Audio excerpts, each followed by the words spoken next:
एक अजीब तरीके का धोखा। ते मेरा वीर गल पूरी सुनियो, किसी नाल भी हो सकता। मेरे दोस्त ने मकान लेना सी ते एक अनजान डीलर कोलों उन्होंने मकान खरीद लिया 5 मरले का।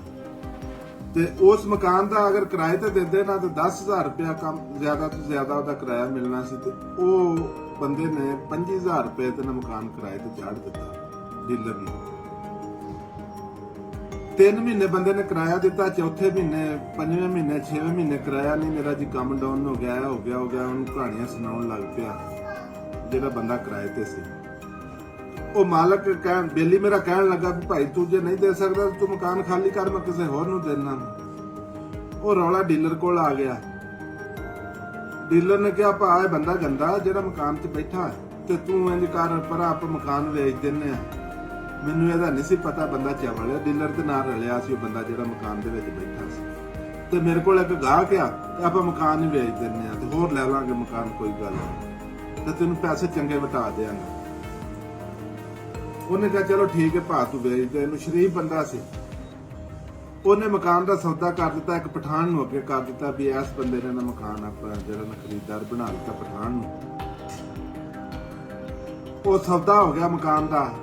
ਪਠਾਨ ਨੇ ਬਿਆਨਾ ਦੇ ਦਿੱਤਾ 10 ਲੱਖ ਰੁਪਇਆ, ਸਟਾਮ ਲਿਖਿਆ ਗਿਆ। 3 ਮਹੀਨੇ ਦਾ ਟਾਈਮ ਹੋ ਗਿਆ ਵੀ ਬਾਕੀ ਪੈਸੇ ਦੇਾਂਗੇ ਤੇ ਮਕਾਨ ਦਾ ਕਬਜ਼ਾ ਲੈ ਲਾਂਗੇ। ਦਿਨ 5-6 ਲੰਘੇ ਨੇ ਤੇ ਪਠਾਨ ਦਾ ਫੋਨ ਆ ਜਾਂਦਾ ਕਿ ਭਾਈ ਮੈਂ ਖਾਨ ਬੋਲ ਰਿਹਾ ਵਾਂ, ਤੁਹਾਡੇ ਕੋਲ ਜਿਹੜਾ ਮਕਾਨ ਖਰੀਦਿਆ ਨਾ ਇਸ ਤਰ੍ਹਾਂ ਤੁਸੀਂ ਕਰੋ ਵੀ ਮੈਨੂੰ ਮਕਾਨ ਦਾ ਕਬਜ਼ਾ ਦੇ ਦਿਓ। ਮੈਂ ਜਿੱਥੇ ਰਹਿੰਦਾ ਸੀ ਮੇਰੇ ਕੋਲ ਮਾਲਕਾ ਮਕਾਨ ਵਿਹਲਾ ਕਰਾ ਲਿਆ, ਮੈਨੂੰ ਹੁਣ ਰਹਿਣ ਦੀ ਜਗ੍ਹਾ ਕੋਈ ਨਹੀਂ, ਮੈਨੂੰ ਮਕਾਨ ਚਾਹੀਦਾ, ਮੇਰੀ ਮਜਬੂਰੀ।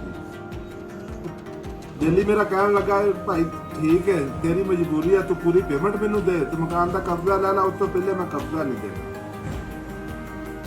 ਉਹ ਹੁਣ ਗੇਮ ਉੱਥੇ ਕਰ ਰਹੇ ਸੀ ਉਹ ਨਾ। ਉਹ ਜੀ ਡੀਲਰ ਕੋਲ ਗੱਲ ਪਹੁੰਚ ਗਈ। ਡੀਲਰ ਨੇ ਸੱਦ ਲਿਆ ਮੇਰੇ ਬੇਲੀ ਨੂੰ। ਉਹਨੇ ਕਿਹਾ ਭਾ ਅਗਰ ਪਠਾਨ ਨੂੰ ਤੁਸੀਂ ਕਬਜ਼ਾ ਨਹੀਂ ਨਾ ਦਿੰਦੇ ਤੇ ਪਠਾਨ ਆਪਣਾ ਮਕਾਨ ਨਹੀਂ ਖਰੀਦਦਾ, ਤੇ ਜੇ ਅਗਰ ਨਹੀਂ ਖਰੀਦਦਾ ਫਿਰ ਬਿਆਨਾ ਆਪਾਂ ਨੂੰ ਵਾਪਸ ਕਰਨਾ ਪਏਗਾ। ਉਹਨੇ ਕਿਹਾ ਭਾਈ ਇਹ ਪੈਸੇ ਪਠਾਨ ਪੂਰੇ ਦੇ ਦੇਵੇ ਤੇ ਮੈਂ ਕਬਜ਼ਾ ਦੇ ਦੇਣਾ, ਨਹੀਂ ਤੇ ਮੈਂ ਕਬਜ਼ਾ ਨਹੀਂ ਦੇਣਾ। ਉਹਨੇ ਕਿਹਾ ਭਾ ਤੂੰ ਇੰਜ ਕਰ, ਤੂੰ ਇਹਦਾ ਬਿਆਨਾ ਜਿਹੜਾ ਨਾ ਪਠਾਨ ਦਾ ਆਪਾਂ ਵਾਪਸ ਮੋੜ ਦੇਈਏ। ਉਹਨੇ ਕਿਹਾ ਠੀਕ ਹੈ ਜੀ। ਅਗਲੇ ਦਿਨ ਦਾ ਟਾਈਮ ਹੋ ਗਿਆ, ਬਿਆਨਾ ਵਾਪਸੀ ਕਰਨ ਉਹਦੀ ਦੁਕਾਨ ਤੇ ਚਲੇ ਜਾਂਦੇ ਆ। ਇਹ ਹੁਣ ਪਹਿਲਾ ਜਿਹੜਾ ਮਾਲਕ ਜਿਹੜਾ ਮਕਾਨ ਦੇ ਵਿੱਚ ਬੈਠਾ ਇੱਕ ਉਹ ਪਠਾਨ ਇੱਕ ਇਹ ਡੀਲਰ, ਇਹ ਤਿੰਨੇ ਜਣੇ ਜਿਹੜੇ ਆ ਨਾ ਇੱਕ ਗੈਂਗ ਸੀ। ਉਹ ਜਦੋਂ ਉਹਨਾਂ ਨੇ ਵਾਪਸ ਕੀਤਾ ਬਿਆਨਾ ਤੇ ਉਹਨਾਂ ਨੇ ਸਟਾਂਪ ਤੇ ਅੰਗੂਠੇ ਲਵਾ ਲਏ ਵੀ ਭਾ ਆਪਣਾ ਸੌਦਾ ਕੈਨਸਲ ਹੋ ਗਿਆ, ਇੱਥੇ ਨਾ ਹੁਣ ਅੰਗੂਠੇ ਲਾ ਦੇ। ਉਹਨਾਂ ਨੇ ਸਟਾਂਪ ਪੜਿਆ ਨਹੀਂ, ਅੰਗੂਠੇ ਲਾ ਦਿੱਤੇ, ਬਿਆਨਾ ਵਾਪਸ ਕਰ ਦਿੱਤਾ, ਘਰ ਚਲੇ ਗਿਆ। ਅਗਲੇ ਦਿਨ ਆਉਂਦਾ ਫੇਰ ਤੇ ਉਹਨੂੰ ਡੀਲਰ ਨੂੰ ਆਂਦਾ ਮੇਰਾ ਮਕਾਨ ਖਾਲੀ ਕਰਵਾ ਭਾਈ। ਡੀਲਰਾਂ ਦਾ ਅੱਛਾ ਭਾ ਕਰਵਾ ਦੇਣਾ। ਇੱਧਰ ਉੱਧਰ ਕਰਦਾ ਰਿਹਾ ਕੋਈ 10-15 ਦਿਨ ਨਾ ਡੀਲਰ ਨੇ ਚੱਕਰ ਚੁੱਕਰ ਦੇ ਕੇ ਕੱਢ ਲਏ। ਤੇ 15ਵੇਂ ਦਿਨ ਨਾ ਡੀਲਰ ਆਪ ਤੇ ਅੱਗੇ ਪਿੱਛੇ ਹੋ ਗਿਆ। ਤੇ ਉਹ ਜਿਹੜਾ ਬੰਦਾ ਮਕਾਨ ਤੇ ਬੈਠਾ ਸੀ ਨਾ ਉਹ ਬੇਲੀ ਮੇਰੇ ਨੂੰ ਆਂਦਾ ਭਾਈ ਤੂੰ ਕਿੱਧਰ ਤੁਰਿਆ ਫਿਰਨਾ, ਕਿਹੜੇ ਚੱਕਰ 'ਚ ਫਿਰਨਾ। ਉਹਨੇ ਕਿਹਾ ਜੀ ਮਕਾਨ ਵਿਹਲਾ ਕਰ, ਚੱਕਰ ਕਿਹੜਾ। ਉਹਨੇ ਕਿਹਾ ਆ ਵੇਖ ਤੇਰੇ ਸੈਨ ਅੰਗੂਠੇ ਸਟਾਮ ਹੈ ਮੇਰਾ ਵੀਰ, ਮੈਂ ਤਾਂ ਤੇਰੇ ਕੋਲ ਮਕਾਨ ਖਰੀਦਿਆ ਹੋਇਆ ਤੇ ਸਾਰੀ ਪੇਮੈਂਟ ਤੈਨੂੰ ਦੇ ਚੁੱਕਿਆ ਵਾਂ। ਉਹ ਬੰਦਾ ਹੱਥਾ ਬੱਕਾ ਬੇਲੀ ਮੇਰਾ ਰੌਲਾ ਪਿਆ, ਪਰੇ ਪੰਚਾਇਤਾਂ ਹੋਈਆਂ, ਕਿਸੇ ਪਾਸੇ ਗੱਲ ਕਿਸੇ ਕੀ ਥਾਣੇ ਤੱਕ ਗੱਲ ਪਹੁੰਚ ਗਈ। ਥਾਣੇ ਵੀ ਗਏ, ਉਹਨਾਂ ਨੇ ਕਿਹਾ ਵੀ ਬਾਬਾ ਆਹ ਤੇਰੇ ਸੈਨ ਅੰਗੂਠੇ ਹੋਏ ਨੇ, ਬੰਦੇ ਨੂੰ ਕੋਲੋਂ ਤੇ ਪੈਸੇ ਸਾਰੇ ਲੈ ਨੇ, ਇਹਨੂੰ ਰਜਿਸਟਰੀ ਤੂੰ ਕਿਉਂ ਨਹੀਂ ਦਿੰਦਾ। ਗੱਲ ਥਾਣਿਓਂ ਕਚਹਿਰੀ 'ਚ ਚਲੀ ਗਈ। ਗੱਲ ਇਹ ਆ ਕਿ ਬੰਦਾ ਉਹ ਜਿਹੜਾ ਨਾ ਬੇਲੀ ਮੇਰੇ ਕੋਲੋਂ ਮੁਫਤ ਮਕਾਨ ਉਸ ਬੰਦੇ ਨੇ ਹਥਿਆ ਲਿਆ। ਤੇ ਉਹ ਬਾਬਾ ਸੀ ਜਿਹਨੇ ਮਕਾਨ ਹਥਿਆਇਆ ਨਾ, ਉਹਦੀ ਮਰੱਬਿਆਂ 'ਚ ਪੈਲੀ ਸੀ, ਜਿਹੜੀ ਜਗ੍ਹਾ ਤੇ ਮਕਾਨ ਸੀ ਨਾ ਉਹ ਸਾਰੀ ਭਲਿਆ ਸਮਿਆਂ 'ਚ ਵੇਚ ਕੇ ਖਾਲੀ ਸੀ ਤੇ ਹੁਣ ਚਵਲਾ ਮਾਰਦਾ ਸੀ। ਤੇ ਬਾਬਾ ਹੁਣ ਮਰ ਗਿਆ। ਹੁਣ ਅਗਲੇ ਜਹਾਨ ਬਾਬਾ ਪਲਾਟ ਤੇ ਘਰ ਤੱਕ ਲੈ ਗਿਆ ਬੇਈਮਾਨੀ ਦੇ ਨਾਲ।